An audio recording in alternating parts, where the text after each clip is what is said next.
అందరికీ నమస్కారం. అయితే ప్రస్తుతం తెలంగాణ రాష్ట్రంలో జరుపుతున్న పురపాలక సంఘ ఎన్నికల్లో భాగంగా కోడంగల్ నియోజకవర్గ ముఖ్యమంత్రి గారి నియోజకవర్గంలోని మద్దూరు మున్సిపల్ పరిధిలోని రెనువట్ల అనే గ్రామంలో 6వ వార్డులో భారతీయ జనతా పార్టీ తరఫున అభ్యర్థిగా ఉన్న వ్యక్తిని కొందరు అధికార పార్టీ నాయకులు ఫోన్ చేసి నీవు విత్డ్రా చేసుకోకపోతే నిన్ను చూసుకుంటాం, నిన్ను అది చేస్తాం, విత్డ్రా చేసుకోవాలని ఖచ్చితంగాని భయభ్రాంతులకు గురి చేసి ఫోన్ల ద్వారా బెదిరింపులు చేయడం జరుగుతూ ఉంది. ఇది సభ్యత కాదు.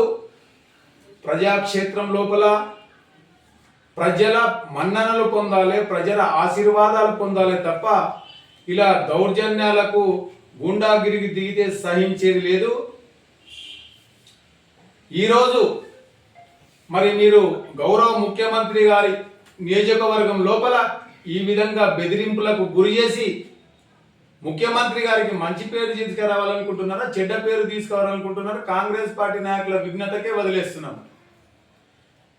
కానీ ఒక్క విషయం బెదిరించిన నాయకులు గుర్తించుకోవాలా.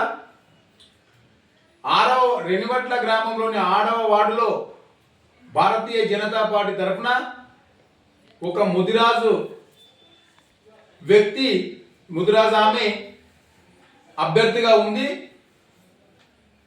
అయితే ఆ వార్డు లోపల ఇంకొక బలమైన వ్యక్తి ఆమెను భయభ్రాంతులకు, వారి కుటుంబాన్ని భయభ్రాంతులకు గురి చేసి ఏదైతే ఇనామస్ కావాలనుకుంటున్నావో అది కలలో జరగని పని, నీ ఓటమి ఖాయం, తెలుగుని బెదిరిస్తే తెల్లార్లెంట పడి కొడతాం, అది గుర్తుపెట్టుకోవాలి. మీరు ప్రజాక్షేత్రంలోకి రాని, మీరు ప్రజలకు మంచి పని చేసి ప్రజలకు వివరించండి, ప్రజలకు దండాలు పెట్టండి, ప్రజలను అడుక్కోండి. ఎవరు గెలుపు వాటి అది ప్రజలు నిర్ణయిస్తారు. నీవు కాదు, నేను కాదు, ఇంకెవరు కాదు, ప్రజలు నిర్ణయిస్తారు.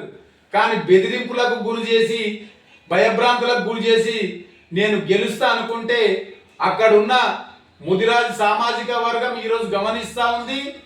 రెనివట్ల ముదిరాజు బంధువులందరికీ కూడా నేను చేతులెత్తి నమాజ్ తెలియజేస్తున్నా.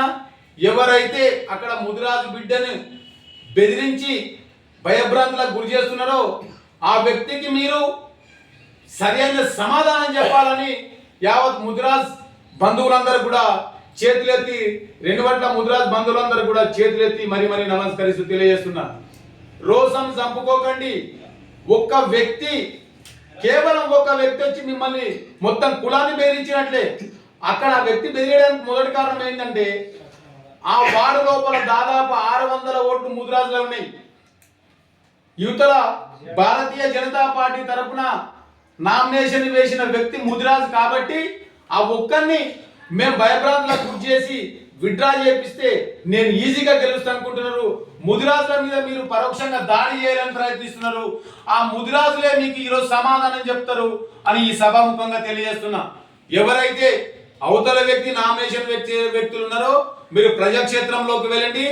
భయభ్రాంతులకు గురి చేస్తామనుకుంటే మద్దూరు నుండి రెనివట్ల ఎంత దూరమో, రెనివట్ల నుండి కూడా మద్దూరులో అంతే దూరం ఉంటుంది. ఇక్కడ సిపిది చిన్నగడ్డ ఉన్నాడు, ముదిరాజు వర్గానికి చెందినవాడే ఉన్నాడు. ఎవరికి భయపడేది లేదు, ఎవరికి తలొగ్గేది లేదు. మేము కూడా గౌరవ ముఖ్యమంత్రి గారి నియోజకవర్గం ఉందని ఎక్కువగా లొల్లి చేయదలుచుకోలేదు. మాకు మా ప్రాంత ముఖ్యమంత్రి గారు ఉన్నారని మాకు గౌరవం ఉంది. కానీ రాజకీయ క్షేత్రం లోపల రాజకీయంగా చూసుకోండి. మీరు భయభ్రాంతులకు గురి చేసి ముఖ్యమంత్రి గారికి ఎందుకు చెడ్డ పేరు తీసుకొస్తారు? ముఖ్యమంత్రి గారి కాన్స్టిట్యున్సీ చాలా సెన్సిటివ్ కాన్స్టిట్యున్సీ. ఇక్కడ మీరు కాంగ్రెస్ నాయకులు ఈ విధంగా ఎందుకు పనిచేస్తారు? దయచేసి అర్థం చేసుకోండి. ప్రజాక్షేత్రంలోకి వెళ్ళండి. ప్రజాక్షేత్రంలో మీరు ప్రజల ఆశీర్వాదాలు పొందండి. దానికి ఎవరం కాదు. ప్రజలు ఎవరు ఎన్నుకుంటే వాళ్ళ నాయకులు అవుతారు, ఓడిన వాళ్ళు మీ నాయకులు అవుతారు. దాంట్లో తప్పేం లేదు.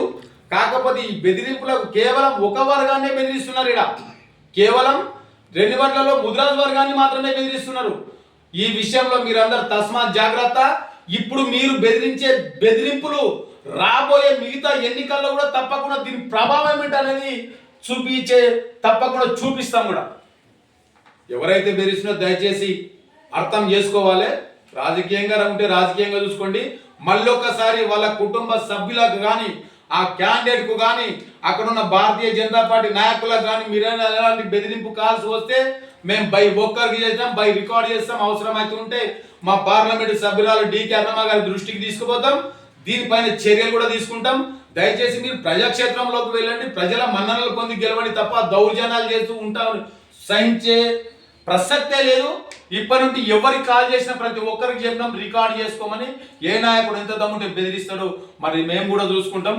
దయచేసి మేము అక్కడ బెదిరించిన నాయకులకు ఒకటే విజ్ఞప్తి చేస్తా ఉన్నా, ప్రజల ద్వారా మన్ననలు పొందండి. బెదిరింపుల ద్వారా మన్ననలు పొంది సీఎం గారికి చెడ్డ పేరు తీసుకురావద్దని కోరుకుంటూ ఇక్కడికి వచ్చిన ప్రతి ఒక్కరికి నమస్కారాలు తెలియజేస్తుంటూ, రెనుమట్లలో ఉన్న ముద్రాజ్ కుల బంధువులందరూ కూడా నమస్కారాలు తెలియజేస్తుంటూ, ఎవరైతే మన ముద్రాజ్ బిడ్డను బెదిరించిండ్రో వాళ్ళ మీద మీరు సరైన నిర్ణయం తీసుకుని మన ఓటు హక్కు ద్వారా వాళ్ళకు చెంప తగిలేటట్టు సమాధానం చెప్పాలని యావత్ ముద్రాజ్ బంధువులను కోరుకుంటూ ముగిస్తున్నాను. జై హింద్, జై భారత్.